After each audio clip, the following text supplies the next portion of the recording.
Muy contento de ver la cantidad de gente que está conectada en este momento a este webinar. Preguntaba yo de forma, a modo de preámbulo, cuántas personas iban y cuál era, pues básicamente la audiencia que el día de hoy nos iba a acompañar. Entonces, lo primero que sobresale allí es la diversidad. Me comentan que hay personas de todas las edades acá y presumo que también, pues, por supuesto, un público mayoritariamente chileno, pero muy probablemente también puede haber gente de otras regiones, ¿no? Entonces, eso para mí es sumamente importante porque precisamente de alguna manera reafirma lo que decía yo como premisa inicial el día de hoy, que es precisamente el hecho de que la formación económica, contrario a lo que pudiera pensarse, pues tiene líneas gruesas que pueden ser extrapoladas a básicamente cualquier sociedad. El tema del dinero es un tema apasionante. Me atrevería a decir que probablemente cualquiera de los participantes que está hoy presente en este webinario ha tenido contacto con el dinero. Y esto es un tema que parece una obviedad, pero en la práctica no lo es. Cuando tú examinas la historia del dinero a través de los tiempos, te das cuenta que lo que hoy tú llamas dinero, pues tiempo atrás no lo era, y no todo el mundo tenía acceso al dinero. ¿Ok? Comencemos, por ejemplo, los romanos o las civilizaciones más antiguas que empleaban la sal, por ejemplo, como instrumento de intercambio, ¿no?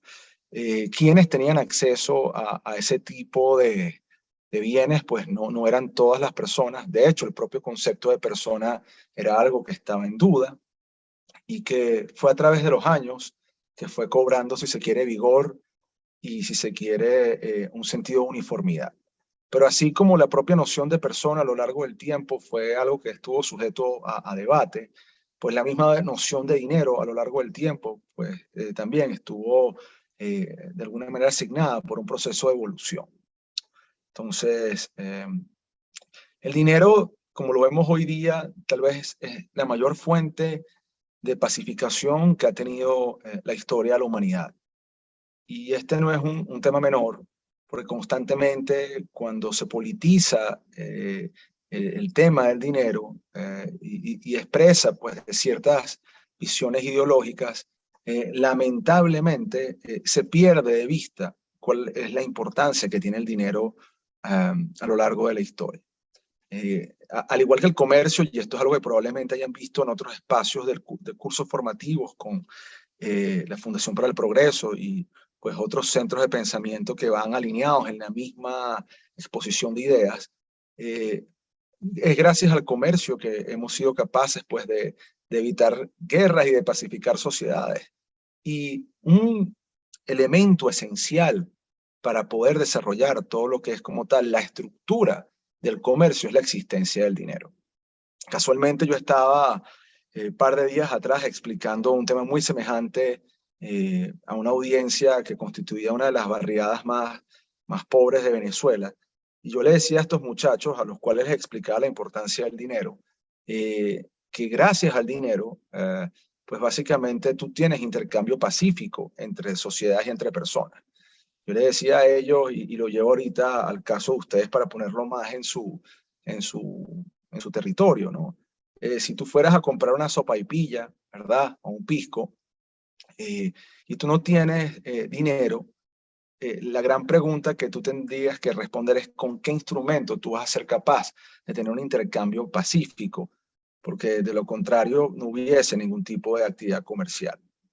Entonces, la pregunta no es fácil de responder, porque, por ejemplo, si tú fueras un obrero, tú pudieras decir, bueno, yo compro ese bien o ese servicio en la economía gracias a mi trabajo, por ejemplo. Entonces, o yo soy, por ejemplo, una persona encargada de mantenimiento, de limpieza, y puedo pagar la sopaipilla o puedo pagar el pisco gracias a las labores de mantenimiento que desarrolle. Pero al final del día entras en una discusión de cuánto trabajo tienes que dedicarle tú a ese proceso y cuánto tiempo, por ejemplo, tendrías que dedicarle tú a reparar un determinado bien para tener el otro bien a cambio. Entonces, ¿hay un acuerdo en cuanto a eso? La respuesta es que no. Entonces, el valor de ese trabajo pues es bastante complicado, ¿no? Lo mismo pasaría si, por ejemplo, llevándolo más a un elemento mucho más rupestre, ¿qué pasaría si tú quisieras cambiar, no sé, manzanas por naranjas? Tú puedes decir, bueno, tomo como referencia el precio del saco de naranja frente al saco de manzanas para poder hacer el intercambio. Pero la realidad es que ya estarías usando un valor numérico referido pues a precio de dinero, y la gran pregunta aquí, si se quiere filosófica, es cómo tú sabes que un saco de naranjas pues vale lo mismo que un saco de manzanas. Entonces el dinero precisamente viene, si se quiere, a pacifar o de alguna manera a homogeneizar eh, pues lo que de alguna manera es ese intercambio. Entonces, el elemento cartular, si se quiere, o el respaldo físico de lo que es el dinero, ha venido evolucionando a lo largo del tiempo. Les decía, si nos vamos incluso a las primeras civilizaciones, incluso podemos ir hacia atrás, pues la sal servía como dinero. Las monedas de plata, las monedas de oro servían como dinero. Los metales preciosos servían como dinero. Y por supuesto, la forma más tradicional de dinero que ustedes pueden tener en la cabeza para ciertas generaciones, sobre todo el siglo XX y el siglo XXI, es pues el dinero cartular, el famoso billete, ¿no? Por cierto, en el caso venezolano, bastante en auge una dolarización fáctica. Eh, Indudablemente, con el advenimiento de nuevas tecnologías, eso evoluciona. Por ahí vi una pregunta que hablaba sobre, bueno, si los activos digitales o las criptomonedas pudieran llamarse o no dinero. Entonces, aquí hay un tema interesante sobre el cual voy a empezar a disertar, que es la visión tradicional del dinero que te pueden enseñar a ti en una escuela de economía y la visión de dinero que, aunque tiene ciertas semejanzas, eh, no es del todo igual a la visión tradicional de la economía que detenta la Escuela Austríaca de Economía. Y básicamente es la que expone Mises en su teoría del dinero y el crédito, y que de alguna manera también pues, es secundada por los fundadores bueno, de esa corriente de pensamiento, básicamente por Menger, ¿no? Entonces, bueno, si tú vas a una escuela de economía en este momento, ¿qué te va a decir la escuela de economía o básicamente toda la teoría derivada de una corriente, si se quiere, neoclásica? Vas a darte cuenta que te dicen que el dinero cumple pues tres funciones fundamentales dentro de la economía, ¿no? O dentro de la sociedad. Yo no sé si alguno de ustedes lo ha leído, pero bueno, básicamente vamos a repasarlo porque creo que es importante a los efectos de ser bastante didáctico en esta charla. Función número uno, pues agente de intercambio, ¿no? De alguna manera, no es un secreto, tú puedes utilizar el dinero, y es tal vez el principio de la exposición que yo decía, como un agente de intercambio, lo que permite que tú puedas transar básicamente cualquier bien o servicio dentro de la sociedad. Y hagan este esfuerzo, porque bueno, salvo algunas manifestaciones muy puntuales de la vida, básicamente sin dinero tú no puedes, pues, transar en la economía. O sea, desde comprar comida, comprar vestido, hasta pagar los estudios, pagar la mensualidad de internet o de cualquier servicio, pues viene dado por ese elemento de intercambio. Y creo que ahí no hay mayor discusión. La segunda función que cumple el dinero como tal, pues tiene que ver con el hecho de que sirve como unidad de cuenta. ¿Okay? Esta unidad de cuenta, pues sencillamente tú sabes contar la cantidad de billetes que tienes, y de alguna manera esa cuenta pues te ayuda también a ti a tener una resolución transaccional de lo que es el intercambio de bienes dentro de lo que es una determinada economía, una determinada sociedad. Y después tienes pues el tema del dinero cumpliendo la función de reserva de valor. Eso es, si se quiere, el tridente típico de la economía en el tiempo. ¿Okay? Reserva de valor es un tema que, en teoría, el dinero, en la medida que sea relativamente estable, pues te puede a ti permitir, dentro de la teoría financiera, desarrollar la creación de un determinado, de alguna manera, elemento adicional en tu patrimonio. Esto es un tema que está sujeto a discusión, Porque cuando tienes males tales como, bueno, la inflación, la depreciación, la devaluación de la moneda son tres cosas distintas, pero bastante correlacionadas entre sí. Lamentablemente, esa idea de reserva de valor, pues no está sujeta del todo a un proceso, si se quiere, eh, absolutamente invariable, ¿no? De hecho, hoy día, en las economías incluso más fuertes del mundo, estamos presenciando inflaciones que no se habían visto en décadas. Ejemplo de ello, propio Estados Unidos, Reserva Federal, la inflación más alta desde finales de la década de 1970. Lo mismo pasa con el Bundesbank en el caso de Alemania. El Banco Central Europeo básicamente ha pues reflejado tasas inflacionarias que son las más altas en décadas, incluso también para otros países como es el caso del Reino Unido. Con lo cual, países que se jactaban de tener una economía, si se quiere, bastante estable, entre comillas, con sus monedas, pues lamentablemente no están aportando creación de valor en sus monedas. Y todo eso, por supuesto, gracias a ciertas políticas que lamentablemente pues no son consistentes con la idea de una moneda estable. Entonces, no es poca cosa que en mercados como el estadounidense, por ejemplo, que tengas una inflación anualizada, que al menos hasta la última cifra que revisé estaba por encima del 8%, tú tengas, por ejemplo, bonos del tesoro que están rindiendo 3, 4.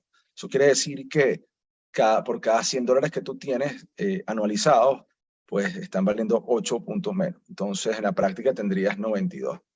Eso es difícil de digerir, sobre todo para economías que habían tenido pues, procesos inflacionarios mucho más bajos.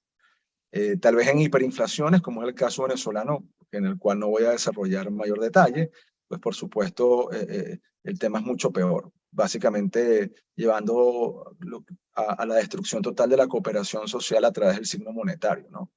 Y eso se vio de manera muy tajante, sobre todo en años anteriores, en los que básicamente la hiperinflación destruyó la posibilidad de cooperación social a través de la moneda y llevó precisamente a buena parte de los venezolanos a emplear otras monedas u otro tipo de medios de pago alternos para poder hacerle frente al tema inflacionario. En todo caso, precisamente porque esos tres elementos no están del todo pues, cementados y sobre roca, la Escuela Austríaca de Economía señala que si bien esa es la teoría, si se quiere, neoclásica y tradicional, bajo la cual pues tú de alguna manera pues tienes el desarrollo de la teoría del dinero, la Escuela Austríaca intenta hacer un giro, ¿ok? Y ese giro básicamente lo que plantea es la idea de que el dinero, más allá de ser un instrumento de intercambio como tal, es una mercancía, ¿ok? Entonces, esto es totalmente revolucionario, si se quiere, porque el planteamiento austríaco como tal, bueno, por supuesto estoy haciendo grandes trazos de esto, porque, digamos, el tiempo así lo amerita, pero dice que precisamente cuando el dinero es mercancía, el dinero va a estar sujeto a ser un bien más, ¿ok? Entonces, como cualquier otro bien dentro de la economía, va a estar sujeto a la ley de oferta y demanda. Entonces, esto es bastante disruptivo, porque si tú comparas esta noción del dinero mercancía frente a la idea de dinero, vamos a decir así, más neoclásico, como instrumento de intercambio, tú te das cuenta de que, por supuesto, por una parte vas a tener cuestionamiento de que hasta qué punto vas a necesitar una banca central que va a ser el instrumento regulador de toda la emisión o no del dinero, eso por una parte, y por otra, pues te vas a dar cuenta de que efectivamente el valor del dinero en el tiempo no va a estar sujeto a una estabilidad perenne. Entonces el dinero va a estar constantemente variando. Entonces, eso es sumamente importante porque esa idea del dinero como mercancía le da a los austríacos también pues, una aproximación totalmente distinta a sobre cómo se debe manejar la teoría del dinero desde el punto de vista del desarrollo de lo que son políticas públicas. ¿Okay? Entonces, quien crea que el dinero en su sentido tradicional neoclásico no es una mercancía, pues va a creer fervientemente en la idea de la existencia de un banco central a través del cual pues tú vas a regular toda la estructura de lo que es la emisión y de la política monetaria como tal. Entonces, esto por supuesto es un debate en el círculo liberal que no ha sido saldado, porque las dos tendencias pues de alguna manera están latentes y digamos, habrá quien se decante más por una de ellas y habrá otros que pues están pues a favor de la otra. Entonces, pero digamos, son grandes elementos diferenciadores que hay entre ambos, ¿no? Que no son cosas menores. Entonces, cuando tú te desplazas hacia el tema de la visión, si se quiere, austríaca de la economía, entonces tú dices, ¿hasta qué punto son los propios individuos los que son capaces de tener dentro de su seno, pues la emisión de dinero? Y sobre todo el dinero privado. Si se quiere, los padres de la idea del dinero privado son precisamente buena parte de la economía austríaca que te va a decir a ti eh, hasta qué punto el private money o el private, sí, todo lo que es el private banking puede ser viable, pues precisamente porque no necesitas un banco central. Entonces, ya de allí en su momento, no solamente Mises, de hecho, bueno, sin duda alguna Mises fue tal vez de los autores clásicos de la escuela austríaca el que más desarrolló eso. Él en su idea del dinero en sentido amplio, pues dijo, ok, el dinero, cuando lo aterrizas, vas a tener precisamente la noción de dinero mercancía, que es la que vengo hablando, la noción de dinero como signo monetario y la visión del dinero como crédito. Entonces, este no es un tema menor tampoco, porque eso va a dar pie a todo lo que hoy día se puede conocer como el mundo descentralizado del dinero. ¿Okay? Entonces, Hayek en su momento también apostaba, para hablar tal vez otros autores, ¿no? De la idea de una desnacionalización de la moneda.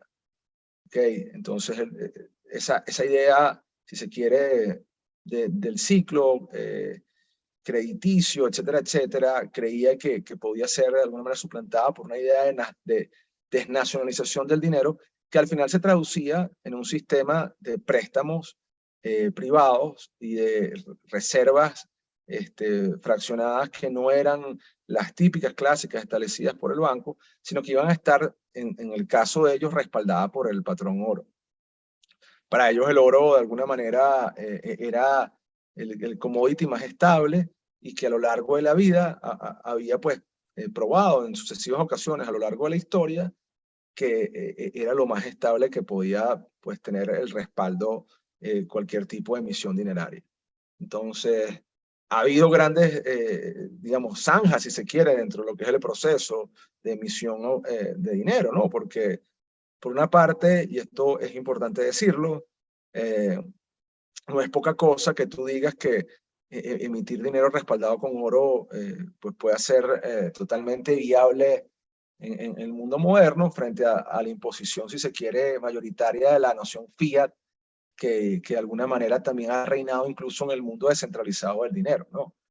Si tú te vas, por ejemplo, al mundo de los activos digitales hoy, si bien uno puede decir que hay algunos activos que están respaldados con ciertos valores físicos o commodities, la realidad sea dicha, también hay mucho de fiat en el movimiento descentralizado. Sin embargo, para los austríacos, pues el tema no era secundario. Ellos decían que la migración hacia un dinero fiat, que era así pues, el término técnico que utilizaban, fiat venía pues precisamente del hecho de la confianza, pues iba a ser a la larga perjudicial para las economías. Hoy día ese debate pues también está al filo, ¿no? ¿Hasta qué punto es el dinero fiat el instrumento más importante para poder transar en la economía? Porque la confianza al final del día se pierde, ¿no? Incluso en las economías más grandes. Entonces no son pues temas secundarios los que se están desarrollando allí. ¿Hasta qué punto tienes tú una economía que es capaz de transmitir confianza? Porque al final del día, ¿cómo el dinero a ti te transmite confianza? Pues lamentablemente es algo que no está del todo saldado. Hay quien te dirá, bueno, gracias a los valores macroeconómicos, una determinada economía, tú puedes transmitir confianza. Pero bueno, a los economistas austríacos la verdad que eso no les da del todo una buena corazonada, y eso terminó pues generando pues lamentablemente bastantes discrepancias sobre el aspecto. Entonces, bueno, siguiendo adelante, y bueno, ya tengo que casi 25 minutos hablando, a ver si hablo un poquito más y después escucho sus preguntas, ¿no? La idea no es estar aquí haciendo un monólogo. Hay un tema importante a abordar, que es el tema del interés. Me dijeron y me pidió la gente de la FPP que por favor hablara del tema del interés. Y el interés, de nuevo, depende como tú lo quieras ver, ¿no? Si lo ves por la teoría tradicional, de nuevo neoclásica, muy probablemente cualquier libro te va a decir a ti que el interés es el costo del dinero en el tiempo, ¿ok? El costo del dinero en el tiempo, que es básicamente el precio que yo estoy poniendo a alguien para realizar una determinada operación, si se quiere, monetaria. Esto tiene dos aristas, ¿no? La primera, y cualquiera que esté metido en el negocio bancario lo sabrá, tienes la arista, si se quiere, de la tasa activa, que probablemente es la más popular, ¿no? Que es cuánto yo estoy dispuesto a poner allí, ¿verdad? Para poder prestarte dinero, que es la famosa tasa de interés que, bueno, probablemente si ustedes ven noticias habrán visto todo el tema relacionado con la subida o las bajas de las tasas de interés.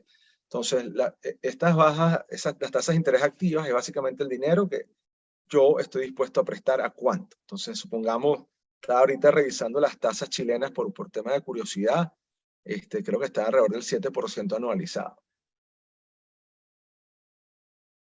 Bueno, me corrigen si no es así. También la TIE, que es la tasa interna de equilibrio bancario en México, y creo que estaba también alrededor del 7 o el 8 anualizada. Eso quiere decir que si tú quisieras prestar $100 en este momento, al final del año, cuando se acaba el préstamo, tendrás que devolver 107. Entonces esa es la tasa de interés activa. Tienes la tasa de interés pasiva, que también es sumamente importante porque es la tasa a la cual tú estás dispuesto a dejarle el depósito de tu dinero dentro del banco, o al final del día también dentro de tu prestamista privado, porque acordemos que en el mundo del préstamo no solamente son los bancos los que prestan dinero. Hoy en día, y los invito a investigar, hay un tema que es todo lo que es el mundo del private debt, el private lending, el shadow banking. Cada vez más y con mayor frecuencia, fondos de private equity se lanzan al camino de convertirse en prestamistas. Y esto porque la banca pues no es del todo atractiva con sus tasas de interés, es excesivamente formal y rigurosa, y al final del día hay muchas jurisdicciones en las cuales eso pues no es simplemente lo más funcional. Y si a eso le agregamos la potencialidad de estar recibiendo pues préstamos en activos digitales, llámese criptomonedas, pues la ecuación se pone más interesante aún, ¿ok? Entonces no es un tema menor. Pero bueno, la realidad sea dicha es que en todas las estructuras normalmente tú vas a tener una cosa que se llama tasa pasiva, ¿ok? Y esa tasa pasiva, si tú lo ves bajo la teoría tradicional, es simplemente el valor que tienes tú en el tiempo para, en un determinado lapso, dejar tu dinero dentro del banco. Entonces, ¿qué sucede? Normalmente, la idea es que el banco tiene que hacer que la tasa pasiva sea más atractiva o bastante atractiva para que tú estés dispuesto a dejar tu dinero dentro del banco y que te dé ciertos intereses. Entonces, en economías relativamente estables, ha habido grandes escándalos financieros cuando te dan intereses que son, pues si se quiere, bastante apetitosos, de 2 cifras, etc. Me viene a la mente, por ejemplo, el famoso caso de Stanford Bank, que, bueno, si lo pueden buscar en cualquier medio, gente de todos los ámbitos, pues fue, si se quiere, no voy a decir víctima porque uno sabía, si veía los indicadores financieros de eso, pero estoy hablando desde jugadores de la NBA hasta jugadores de fútbol están involucrados en ese tema. Entonces, cuando tú tienes esas dos tasas, se genera un spread y básicamente los bancos, pues por una parte se dedican a colocar esos fondos que están, si se quiere, estables dentro de su cartera y se dedican pues a prestarlos a donde ellos crean. De allí también, y es importante, y esto está totalmente relacionado, lo inútil que pueden llegar a ser las gavetas obligatorias dentro de una estructura financiera, cuando a ti te obligan por ley a prestarle a determinados sectores, que eso puede pasar mucho, por ejemplo, porque quieres tener una política de fomento. Cuando tú haces eso, tú estás generando una disrupción del mercado, porque estás obligando a poner recursos dentro del sistema a determinadas industrias que no necesariamente son las más óptimas para el retorno que necesita pues, el banco o la institución financiera para seguir funcionando. Entonces te obligan, por ejemplo, a poner créditos para el sector vivienda, créditos para el sector turismo, etcétera, las llamadas gavetas, al menos en Venezuela las llaman así, que terminan por ser ineficientes porque hacen que de alguna manera los agentes económicos no estén poniendo los recursos donde haya mayor maximización de valor. Acuérdense de algo, y la teoría financiera, si ustedes agarran cualquier libro, se van a dar cuenta que las finanzas tienen como objetivo fundamental permitir la creación de valor.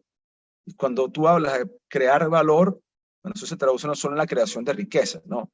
Sino que no te den números negativos. ¿Okay? Esto es netamente matemático y, bueno, por supuesto también, si se quiere, relacionado con todo el tema que tiene que ver con lo que implica después eso para la sociedad.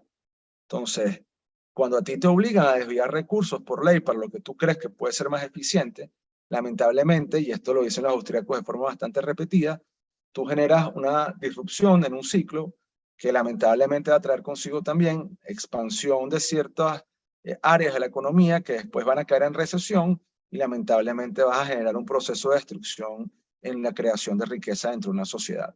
Entonces es preferible que las propias fuerzas de interacción humana, lo que algunos llaman el orden espontáneo, sea capaz de sectorizar y no una política. En la práctica, y yo lo he visto al menos en Venezuela, no puedo hablar de otros países, pasaba mucho que tú dabas créditos con periodos de gracia muy extensos.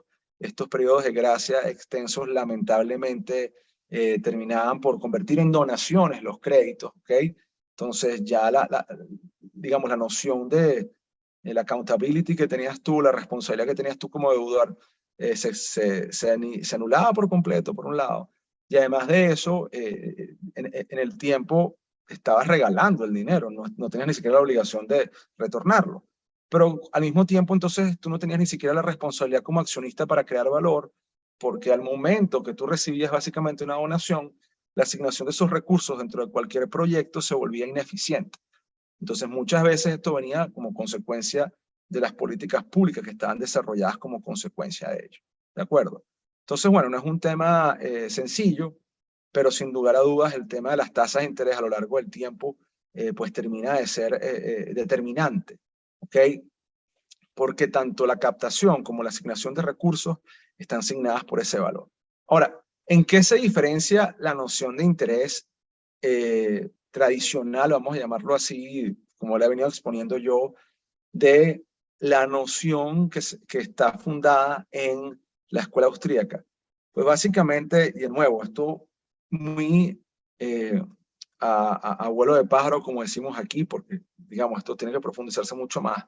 Pero la escuela austríaca básicamente va a partir del hecho de que la tasa de interés al final del día representa el costo de oportunidad de tener o no una determinada cantidad de recursos monetarios en una posición para pasarla a otra. ¿Ok? Entonces, esta posición indudablemente, pues creo que también no es que sea revolucionaria, pero sin duda alguna ha hecho muchos aportes a la teoría financiera. ¿Ok? De hecho, cuando tú estás calculando el valor futuro o el valor presente en una valoración de proyectos, no sé si alguno de ustedes haya estudiado finanzas con mayor detalle, y presumo que, bueno, que puede ser el caso, pero probablemente ustedes le den una variable que es la famosa R, bueno, no sé, al menos yo cuando lo estudiaba era así, que era la famosa tasa de descuento o la famosa tasa de costo del proyecto. Entonces, al final del día, recuerdo que básicamente lo que te decían cualquier profesor de una maestría de finanzas era el costo de oportunidad que tienes tú de realizar un proyecto versus otro o no realizarlo, al final del día el costo de oportunidad. Y esta idea de costo de oportunidad, que si bien se aplica para otros temas de la economía, En el caso de la teoría del dinero que ha desarrollado la escuela austríaca, es un factor fundamental. ¿De acuerdo? La idea de que tú dejas de realizar con ciertos recursos algunas cosas para dedicarlas a otras, pues sin lugar a dudas, conforma, si se quiere, la piedra triangular de lo que es el interés dentro de la escuela austríaca. Entonces, hoy día el gran reto, porque hay que hablar tal vez un poco del presente, del dinero, es el hecho de cómo tú logras tener cierta estabilidad dentro de los activos digitales, porque cada vez más y con mayor frecuencia vas a migrar hacia una mayor existencia de activos digitales, eh, y cada vez menos es frecuente el uso del dinero en efectivo, ¿no? Bueno, eso es un poco disruptivo. En mi país se calcula al menos en este momento que la liquidez en billetes es casi que como unas 10 veces mayor a la cantidad de depósitos en cuenta que pueden tener hoy la banca comercial dentro de Venezuela. Bueno, particularidades muy propias de lo que es el entorno macro de mi país, pero en realidad la tendencia hacia la digitalización del dinero hace que entonces tú te empieces a preguntar dos cosas, ¿no? Y para que vean que las macro tendencias siguen presentes allí, ¿no? Por una parte, tienes a una banca central que está activa emitiendo las llamadas monedas digitales.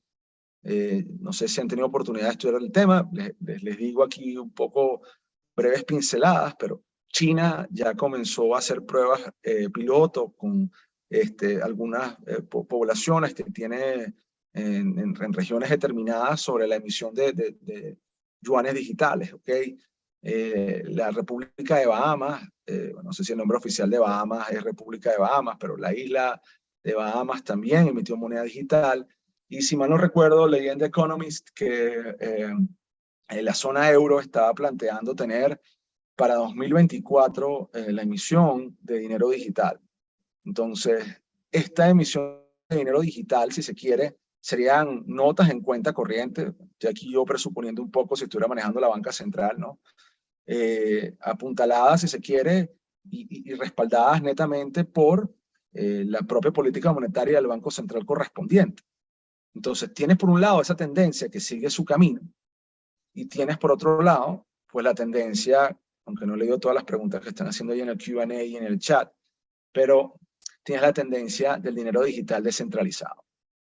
Entonces, esa tendencia, por supuesto, bueno, después de la pandemia y en temas recientes, muchos críticos han señalado que es complejo, pues precisamente buena parte de la volatilidad del entorno cripto pues sigue reflejando que el dinero de alguna manera tiene un valor en el tiempo que varía. Entonces eso es bastante consistente con lo que estábamos hablando de lo que decía Mises.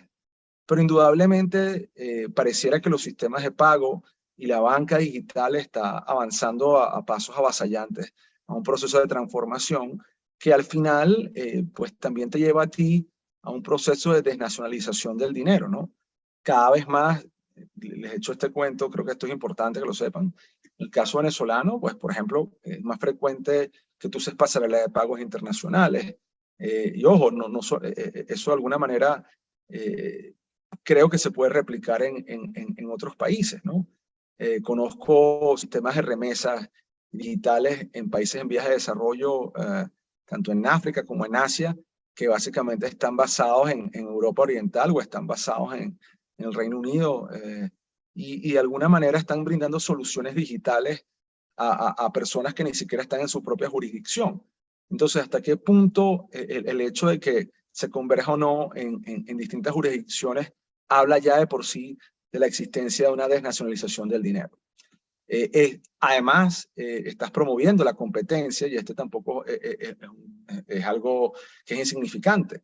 Muchas de estas pasarelas y mucho del mundo de los activos digitales está ofreciendo un tema importante de rebajar las comisiones a lo que es el entorno, si se quiere, de la economía de países en vía de desarrollo, que es algo también importante. Hacer una transferencia, un wire transfer de un banco internacional a otro, no solo puede tomar días, sino que también pues puede ser altamente costoso, sobre todo para quien manda pues dinero, pocket money, ¿vale? Quien manda pues cantidades pequeñas que al final del día son el mayor volumen de remesa que uno tiene. Entonces, el que tú le estés compitiendo al banco o a las instituciones que de alguna manera han tenido, si se quiere, una suerte de oligopolio dentro del control del manejo del dinero, pues también está trayendo nuevos debates, ¿no? Entonces, no son las 7:40, yo dije que yo no me iba a extender más de 40 minutos. Entonces, yo por eso, con eso haría, pues, por concluida la primera fase de esta ponencia, y quedaría abierto a las preguntas de ustedes, ¿no? Y voy a comentarte las preguntas más votadas por los asistentes.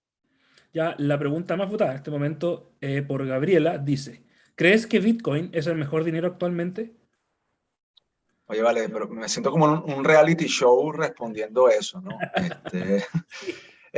No, y de nuevo, miren, yo porque intento hacer esto dinámico, en mi experiencia a veces pasar láminas por acá se hace complejo, entonces prefiero no hacerlo. Mira, el tema es pensar ahorita que el Bitcoin, al menos yo no soy un fan de Bitcoin abiertamente, debo decirlo. Tengo mis reservas, sobre todo por el tema de lo que implica, al menos desde el punto de vista social, ¿no? Eh, Lamentablemente en Venezuela las criptomonedas en general se han asociado con ciertas tendencias. Por una parte sí vamos a decirlo así, de libertad frente a lo que implica la política monetaria inflacionaria que desarrolló el Banco Central de Venezuela, pero al mismo tiempo se ha empleado para muchos temas que lamentablemente se asocian con la legitimación de capitales digamos, la desviación de sanciones, ¿no? Entonces, tal vez a mí directamente, pues me afecta en lo personal y no soy objetivo al momento de evaluar eso. Bueno, no quisiera que las monedas descentralizadas pudieran emplearse para mantener a un sistema político con el cual tengo profundas diferencias. Ahora, desde el punto de vista teórico, te diría que indudablemente creo que los activos digitales, pues sí, son el futuro y sobre todo el tema de la banca desnacionalizada que planteaba Hayek. No sé si Bitcoin como tal. Tal vez Bitcoin al final del día es el gran, si se quiere, pionero de una serie de cosas que tienen que perfeccionarse y así debe verse. Entonces me cuido mucho en decir que tal vez sea el mejor. Tiene muchas oportunidades de mejora y tiene un valor histórico fundamental. Seguimos con la siguiente pregunta de Gervasio Osorio, que pregunta, ¿por qué es tan difícil promover las ideas liberales en Latinoamérica? Oye, pero a mí me dieron pinta de que Antonella Martí no vale, está bien, mira, mira, a ver, yo te diría que es un tema de emocionalidad, ¿no? Yo creo que uno tiene que hablarle al corazón de las personas y no a la razón. Lamentablemente, cuando uno intenta divulgar ideas de estas, y créeme, yo por ejemplo tengo un enorme, no voy a Chile desde el año antes de la pandemia, y no he podido viajar fuera de Latinoamérica desde entonces. Creo que a veces el gran problema del liberal no es un tema de convicciones, sino es un tema de comunicaciones, ¿no? Entonces, cómo ganarte el corazón de la gente implica, pues precisamente, generar empatía, generar un discurso y una narrativa en la cual se logra entender que, pues la libertad como tal es el pilar fundamental para poder desarrollar, pues precisamente una sociedad más próspera, más inclusiva y, si se quiere, pues mucho más virtuosa desde el punto de vista filosófico. Hemos fallado en eso, o sea, creo que a veces caemos en un discurso excesivamente tecnocrático. Entonces, y eso no lleva a conquistar las mentes, ¿no? Yo creo que de alguna manera eso es algo que tenemos que trabajar, el generar empatía y de alguna manera también tener un sentido de irreverencia. Hoy estaba leyendo una reflexión en la mañana que decía que hemos llegado a tal nivel, ¿no? En el cual las personas que piensan van a tener que callarse para que los idiotas no se quejen. Entonces, uno tiene que saber cómo decir las cosas, cuándo decirlas y saber qué batallas son las que se tienen que dar. ¿Okay? A veces el ser liberal, y esto por supuesto trasciende bueno, a los propósitos de esta charla, pero creo que es algo muy vigente. Pienso que el ser liberal no es un catecismo, ¿no? Es una convicción que se abriga y que tú tienes que defender en función también de lo que te toca enfrentar. Yo constantemente, por ejemplo, viajo a ciertas regiones venezolanas que nada tienen que ver con la realidad que yo vivo y tú tienes que saber adaptar tu discurso y tu narrativa a esas necesidades. No por eso te vas a volver un relativista, pero sí tienes que tener un pensamiento lo suficientemente crítico para entender que de alguna manera los valores se transmiten pensando tal vez con una serie, no sé si decir, de pensamientos científicos. A veces no somos capaces de darnos cuenta que hemos errado, que lamentablemente lo que estamos haciendo no funciona y seguimos intentando hacer lo mismo, ¿no? Entonces, agarramos, hacemos, bueno, determinada actividad pensando que tú estás, como dicen los americanos, already preaching for the believers. No, ¿sabes? Y resulta ser que tienes que meterte y zambullirte donde de verdad está el debate, que es donde las personas no piensan como tú. Entonces, y ojo, a veces convencer a una persona que no piensa como tú implica también en comprender por qué esa persona no piensa como tú. Y muchas veces el liberal lo que hace es atacar. No sé si han leído un libro que, bueno, no es precisamente la persona más liberal del mundo, pero me pareció muy interesante. Adam Grant dice en Think Again, un libro que creó recientemente, que nosotros tenemos formas discursivas de dirigirnos a las personas que están fundamentadas en distintos niveles de comunicación. Está la comunicación del fiscal, ¿ok? Y que lamentablemente, tú lo que haces es emitir juicios, ¿no? Y acusaciones. Entonces el liberal básicamente puede tender también a ser un fiscal, ¿no? Entonces, esto no sirve por esto, por esto y por esto. Está también el del político, que básicamente busca pues ganar adeptos, ¿ok? Y eso pues tampoco necesariamente es bueno, porque la gente cuando te ve a ti con un discurso de ventas, pues lamentablemente pues te rechaza. Yo no sé si ustedes han intentado vender algo, pero la peor manera de vender algo es precisamente vendiéndolo de manera directa. O sea, la gente genera un rechazo. Eso es como cuando tú estás intentando conquistar a alguien en un proceso de cortejo. Muy probablemente si vas directo al grano, se generan unas barreras de rechazo que básicamente pues, limitan cualquier tipo de comunicación. Entonces, la mejor manera que tú puedes tener es precisamente el pensar como un científico, ¿no? Y ser empático. A veces el preguntar el por qué no piensas como yo te puede traer a ti un common ground, un suelo común en el cual tú puedas generar procesos de entendimiento. Pero sin duda eso es otro foro y bueno, espero que la gente de FPP me ayude para otro programa para hablar de eso y no quiero extenderme más. Y disculpen si me extendí demasiado en esta respuesta. No, no te preocupes. Sí, al final la idea es que todos tengan la oportunidad de participar. Así que te agradezco mucho igual la disposición y las buenas respuestas. Vamos a cerrar entonces con la pregunta de Pablo Apaoblaza, que dice, ¿cuál sería la ventaja de contar con dinero privado versus dinero emitido por una entidad única? Bueno, eso es una pregunta muy pertinente. O sea, de hecho, en el caso venezolano, al menos yo te voy a hablar, aquí el dinero privado, voy a hablar de la experiencia de lo mío hacia lo que yo después creo que puede extrapolarse. Venezuela fue uno de los últimos países en adoptar una banca central en Latinoamérica. ¿Okay? La banca central se ordenó ser creada en el año 39 y fue constituida finalmente en 1941.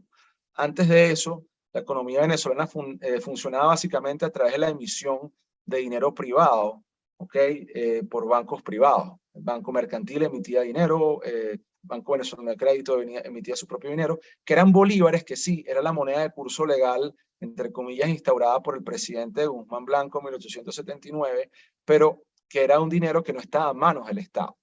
¿Okay?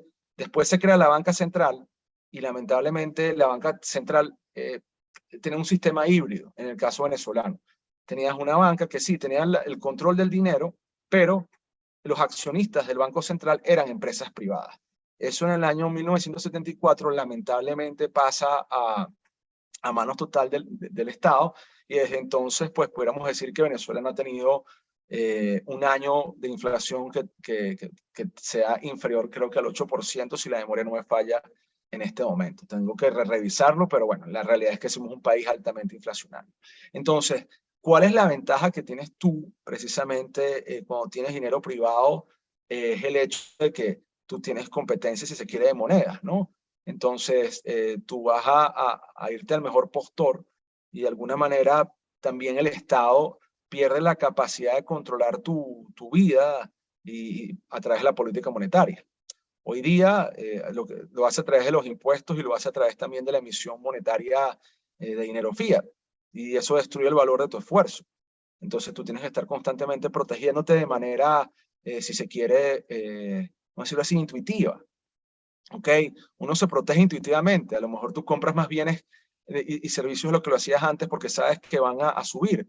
Entonces tú, previendo esa destrucción de valor, pues intentas protegerte.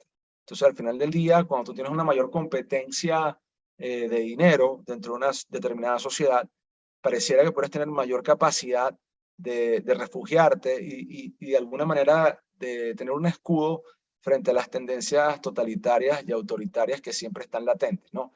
Porque al final del día el dinero no es más que una demostración más de lo que es la vida en sociedad. Entonces, no sé si era Stalin o el que decía que controla una moneda y controlarás a la sociedad o algo así, era el code, no lo tengo en la cabeza por completo, pero lo interesante allí es que precisamente es así, o sea, detrás del dinero lo que hay es precisamente la capacidad de controlar tus intercambios de bienes y servicios. Y si tú logras controlar eso, al final del día también tienes el control de la cooperación social. O sea, yo creo que hay que tener más fe en la humanidad. Hoy pareciera que la gente está constantemente pues hablando de la destrucción del mundo, de lo mal que estamos, de lo negativo que puede llegar a ser el ser humano. Yo creo que muy por el contrario, y al menos es mi visión esperanzada del mundo y es la que le quiero transmitir hoy para cerrar. Muy por el contrario, pienso que la vida hoy está llena precisamente del hecho de que la humanidad entiende de forma mayoritaria que la cooperación entre seres que ni siquiera se conocen es mucho más fructífera que la violencia, ¿no? Entonces, la gente sabe que a largo plazo la violencia destruye la cooperación social y al final termina por aniquilar, ¿no? Con lo cual, pues creo que la gran reflexión que uno tiene que dar es que precisamente en la medida que exista más competencia y en la medida que tú limites el poder del Estado, pues vas a tener mayor capacidad de hacer que la ciudadanía más próspera o si se quiere, más virtuosa también. Entonces, bueno, aterrizando de nuevo a la pregunta, en la medida que tú tengas mayor cantidad de emisores privados de dinero, tú vas a poder de alguna manera hacerle frente a lo que ha sido la tendencia a veces discrecional y a veces arbitraria de el monopolio del dinero en manos de quien tiene el poder coactivo, que no es otro que el Estado.